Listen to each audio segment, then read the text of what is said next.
I'll never forget the first time I walked into Pulse Reach Media. The office was sleek in that overly polished way, with glass walls everywhere and plants that looked suspiciously fake. I clutched my tote bag to my chest, trying not to look like some small-town girl who had just stumbled into a Manhattan marketing agency by accident. Derek Hale spotted me from across the lobby. He was tall, tan, with the kind of hair that screamed expensive barber. His smile had that salesman quality, warm, but too practiced. "Lena Carter," he said, striding toward me like he owned the building. "Our new rising star." I laughed nervously. "That's a little generous. I just make videos in my bedroom." "And that," he said, pointing at me like I'd just nailed a punchline, "is exactly why you're going to blow up. Authenticity. The world craves it." He led me past rows of interns hunched over monitors, clicking and typing like their lives depended on it. I caught glimpses of analytics dashboards, numbers flickering faster than I could keep up with. Derek's office overlooked the city, floor-to-ceiling windows showing the skyline like a movie backdrop. He motioned for me to sit. "So, Lena, tell me," he said, leaning back in his leather chair. "What's your dream here? What's the end game?" I fiddled with the strap of my tote. "Honestly? I just want to reach people. Build a real community. If the money comes, great. But it's not about that." His eyes glimmered. "Perfect answer. And let me tell you, we're going to make those numbers sing." The way he said numbers stuck with me. Not community, not people. Just numbers. That night, I met my best friend Sophie for drinks at our usual dive bar in Brooklyn. Sophie worked behind the bar, slinging cocktails like she was born doing it. Her hair was tied back in a messy bun, and she gave me her classic skeptical look the second I told her about Derek. "Sounds like a snake," she said flatly, sliding me a gin and tonic. "He's not that bad. I mean, yeah, he's slick, but he believes in me. Or he believes in whatever he can make off you." She leaned her elbows on the bar. "Don't forget, Lena, these agencies don't care about you. They care about what you can sell." I sipped my drink, ignoring the way her words lodged themselves in my chest. 2 weeks later, Derek called me into the office again. "You're going to love this," he said, spinning his monitor toward me. My follower count had nearly doubled since I'd signed with him. I blinked. "Wait, how? I mean, I haven't even posted that much." "Momentum," he said smoothly. "You get a little traction, the algorithm pushes you further. Simple math." "But that fast?" He chuckled. "Don't overthink it, Lena. Just enjoy the ride. Brands love this kind of growth." Something about it felt off. But my heart was pounding anyway. 20,000 followers. That was more than I'd ever dreamed of seeing next to my name. On the subway home, I called Sophie, gushing about the numbers. "Congrats," she said, though her tone was flat. "But let me guess, none of them actually comment?" I frowned, scrolling. She was right. Plenty of likes. Almost no words. And the ones that did pop up? Vague nonsense like "nice post" and "love this." I pushed the unease down. "It's fine. Maybe they're just shy." "Or maybe," Sophie said, her voice hardening, "you're partying with ghosts." I didn't sleep that night. I just lay there, staring at my phone, refreshing the numbers as they kept climbing. And for the first time, I wondered what exactly I'd signed up for. The next month was a blur of emails and brand calls. Derek set me up with 2 beauty brands and a fitness app. Suddenly, I was on Zoom meetings with people in blazers calling me influencer. I should have been thrilled. But every time they pulled up my engagement, I felt this knot in my stomach. One afternoon, I was on a call with Jessica Rhodes, a brand rep from Glow Skin.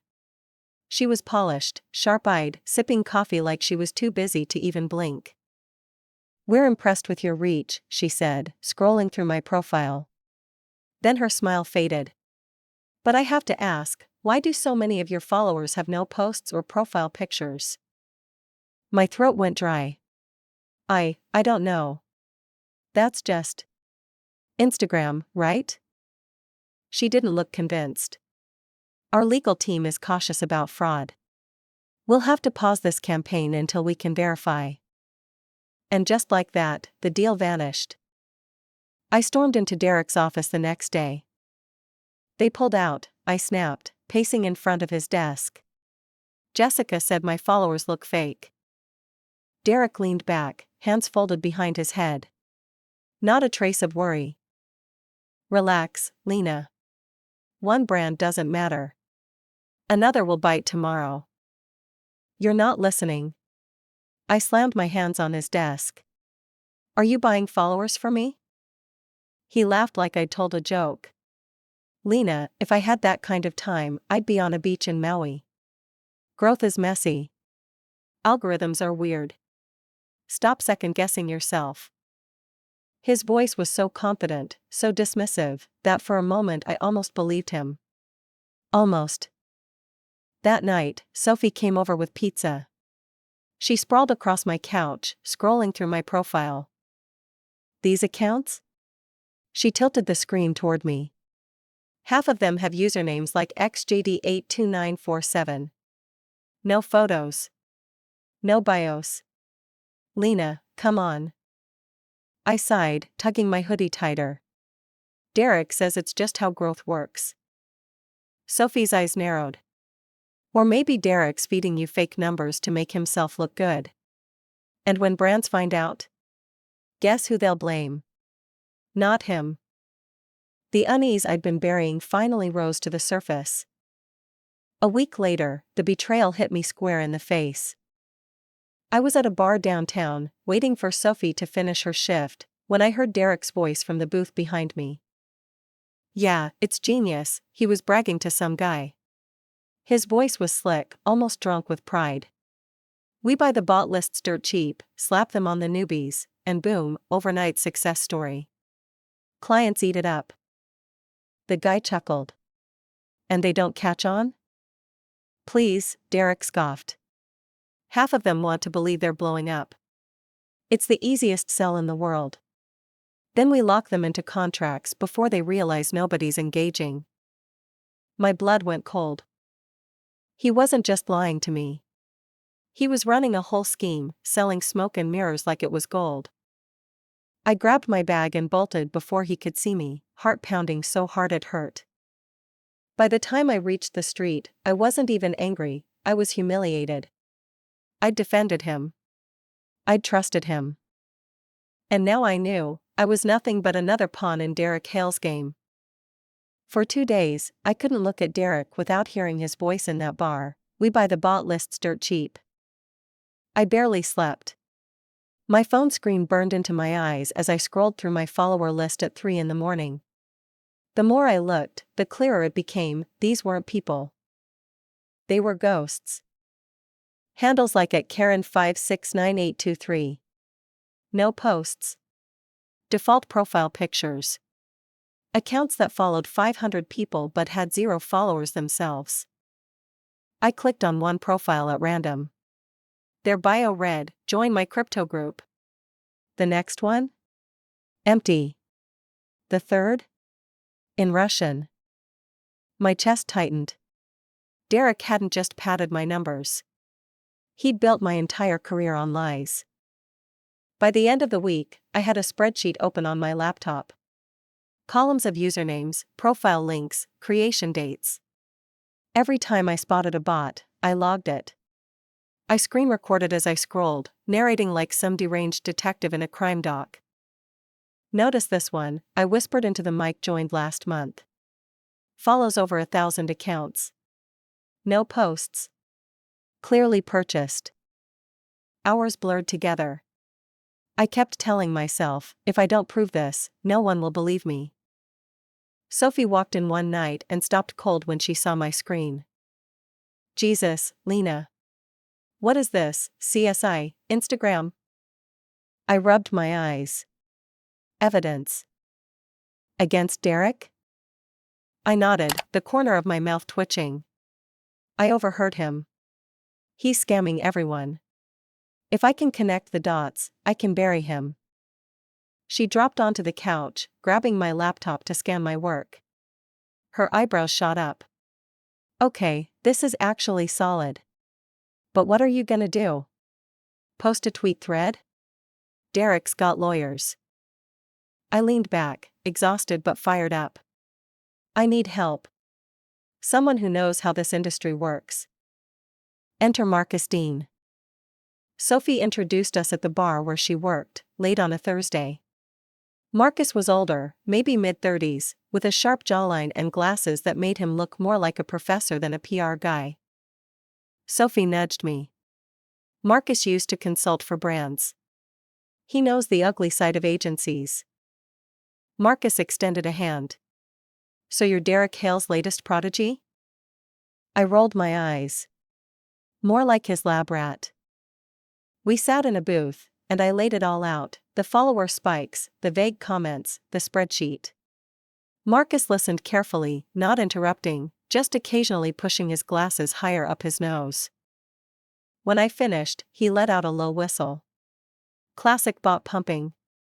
Agencies buy blocks of fake accounts, inflate your metrics, and sell you as the next big thing. Brands pay top dollar before they realize the engagement is worthless. My stomach churned. So I'm screwed. Not if you can prove it. His voice was calm, steady. Receipts matter. If you tie the bots back to Pulse Reach, you don't just burn Derek, you burn his whole operation. I stared at him. And then what? Then you wait for the right stage, Marcus said, leaning back. Exposing him quietly won't work. You need to make it public. Humiliate him. If you want to kill a snake, don't cut off the tail. Cut off the head. Something dark flickered inside me. For the first time since Derek's betrayal, I didn't just feel hurt, I felt dangerous. That night, Sophie and I sat in my apartment surrounded by empty takeout boxes, going over the plan. He thinks he's untouchable, I muttered, scrolling through Pulse Reach's client list. But everyone has a weak spot. Sophie raised her glass of wine. Here's to finding Derek's. I clinked mine against hers, a smile pulling at my lips. Because now? Now it wasn't just about survival. It was about revenge. The next morning, I marched into Derek's office, my laptop tucked under my arm like a loaded weapon. He looked up from his phone, flashing that salesman smile. Lena. My favorite client. How's the star life treating you? I dropped the laptop on his desk, the spreadsheet glowing across the screen. Care to explain this? He skimmed it, smirked, and leaned back in his chair. You've been busy. You're buying followers for me. Jessica from Glowskin saw it. That's why the deal died. Derek chuckled, spreading his hands. Lena, nobody cares where followers come from. They care about the count. Brands want big numbers. I'm giving you what every influencer dreams of. I leaned forward, my voice tight. What I dream of is a real career. Not a pile of ghosts. His smile hardened. Then maybe you're not cut out for this industry. The dismissal in his tone stung worse than any insult. By the end of the week, my account was shadow banned. My posts weren't showing up in searches, my reach nosedived. When I asked Derek about it, he shrugged. Algorithms are fickle. Nothing I can do. But I knew better. He'd flipped a switch. I called Sophie in tears that night. He's sabotaging me, I said, pacing my apartment. I tried standing up to him, and now he's trying to bury me. Her voice was steel. Then don't fight him on his turf. Find another way. That's when I started reaching out to other Pulse Reach clients. Quiet DMs, carefully worded, hey, have you ever noticed weird accounts following you? At first, silence. Then one night, a reply pinged in my inbox. All the time. Thought it was just me. Another came the next day. Yeah, engagement doesn't match. Feels fake. Piece by piece, the pattern emerged. Derek wasn't just pumping me with bots. He was doing it to all of us. Meanwhile, Sophie kept me grounded. She'd pour shots at the bar, lean across the counter, and whisper plans. He's got that big Fortune 500 presentation coming up, right? The one he won't shut up about? Yeah, I said, stirring my drink. He's presenting PulseReach as the future of influencer marketing.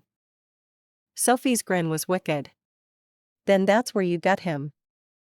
Marcus helped me sharpen the blade.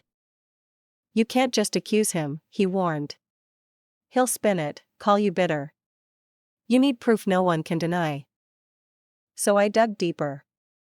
Bank statements, bot lists, contracts. I found a leaked vendor invoice, PulseReach paying thousands to a shady digital growth partner in Bulgaria. The puzzle was coming together, ugly and perfect. 2 weeks later, Derek called me with fake cheer in his voice. Lena, I've got great news. You're one of the case studies in our upcoming showcase. Big stage, big clients. Your profile's gonna be on the screen. My pulse quickened. The showcase. The stage. He thought he was parading me as his trophy.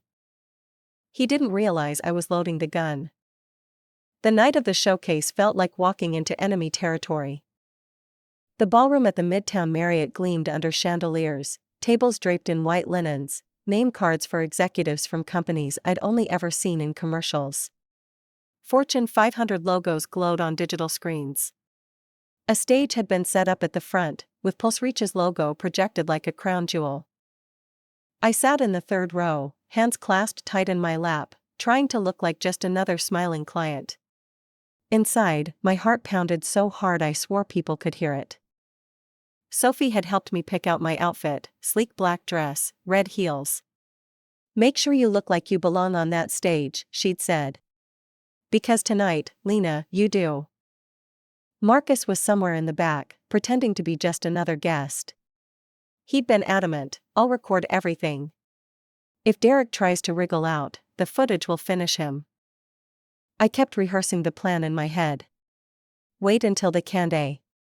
Let him dig his grave with numbers. Then flip the screen. Show the receipts. And pray I didn't pass out before then. Derek took the stage with the confidence of a televangelist. He wore a navy suit, perfect hair, and that fake smile that once fooled me. Ladies and gentlemen, he began, his voice booming through the speakers, welcome to the future of influence. Slides flipped on the big screen, charts skyrocketing upward, bold fonts screaming unprecedented growth. PulseReach Media has cracked the code, Derek continued. Authenticity, reach, and engagement, delivered at scale. And tonight, you'll see proof. He gestured toward me like I was his prize pony. Take Lena Carter, for example. A year ago, she was a small creator with big dreams. Today? Over 200,000 followers. Dozens of brand partnerships. A true success story. The audience murmured approvingly. Derek grinned, basking in it. My stomach twisted. He was parading me as evidence of his scam. My face, my name, all built on lies he engineered. As the applause died, Derek launched into case study after case study, each client's growth looking suspiciously similar. Spikes. Sudden leaps. None of it real. Finally, he announced, and now, I'd like to open the floor for questions. This was it. My throat went dry. I raised my hand. Ah, Lena, he said, beaming down at me. Our rising star. What's on your mind? I stood, knees shaking, but my voice came out steady. I just wanted to ask, I said, projecting so everyone could hear, when you show these growth numbers, do you ever disclose how many of those followers are purchased bots? The room froze. A few heads snapped toward me. Whispers rippled through the rows. Derek laughed nervously, tugging his suit jacket. Lena, that's a funny way to phrase it. We don't buy followers. We build audiences. I pulled my phone from my bag, clicked, and the big screen behind him flickered. Marcus had rigged the HDMI switch earlier. Derek's slides vanished, replaced by my spreadsheet. Rows of usernames filled the ballroom wall, thousands of accounts with gibberish handles, 0 posts, all following PulseReach clients. This, I said, my voice ringing in the stunned silence, is my follower list. 90% of these accounts are fake. Bots. Bought in bulk. Gasps echoed through the room. Derek stammered. That's absurd.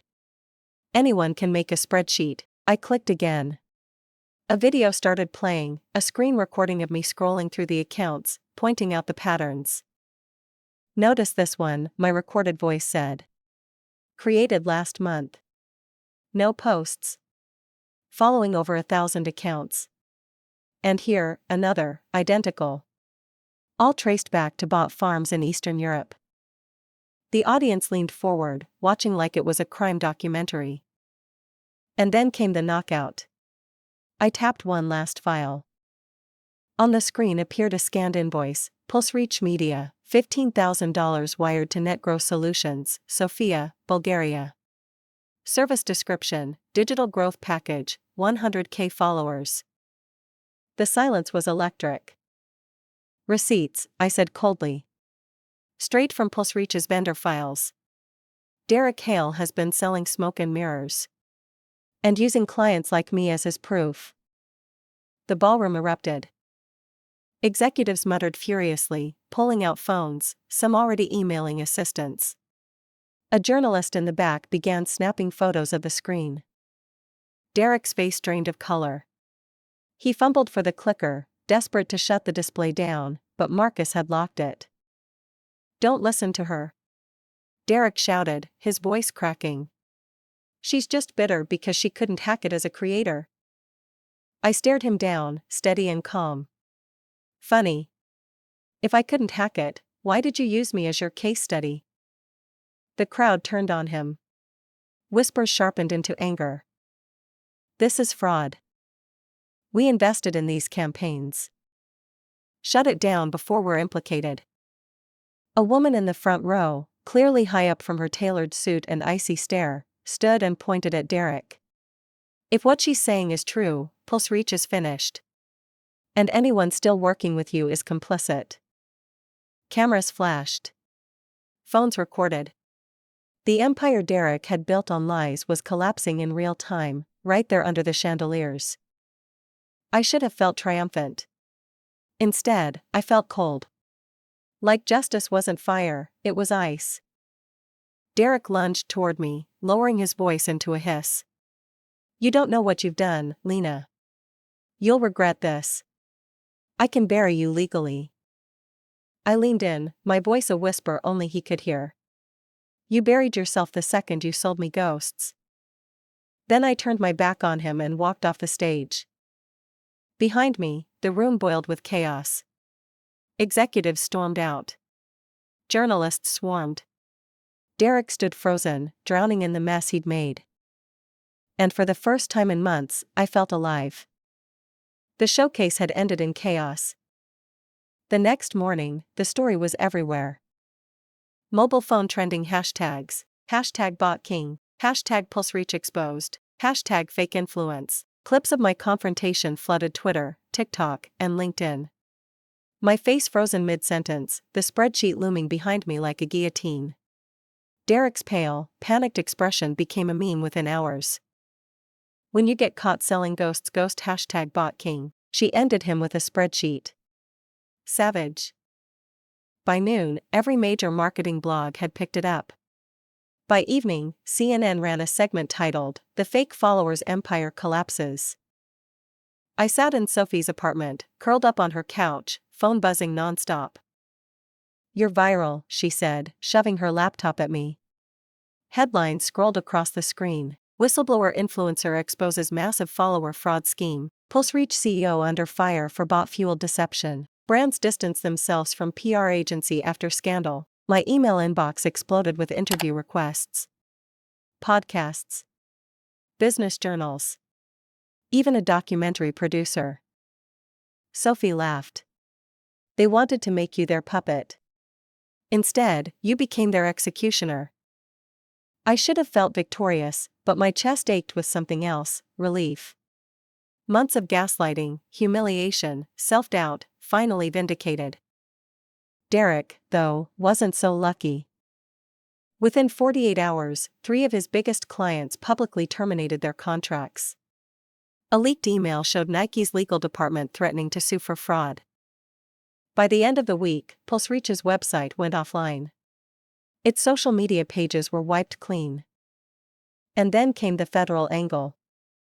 Marcus forwarded me a news alert. FTC opens investigation into PulseReach Media. Allegations include deceptive advertising, fraud, and wire transfer irregularities. The empire wasn't just crumbling. It was burning. But Derek didn't go quietly. He sent me an email 2 days after the showcase. You think you've won? This isn't over. You defamed me. I'll see you in court. I stared at the words, half expecting to feel fear.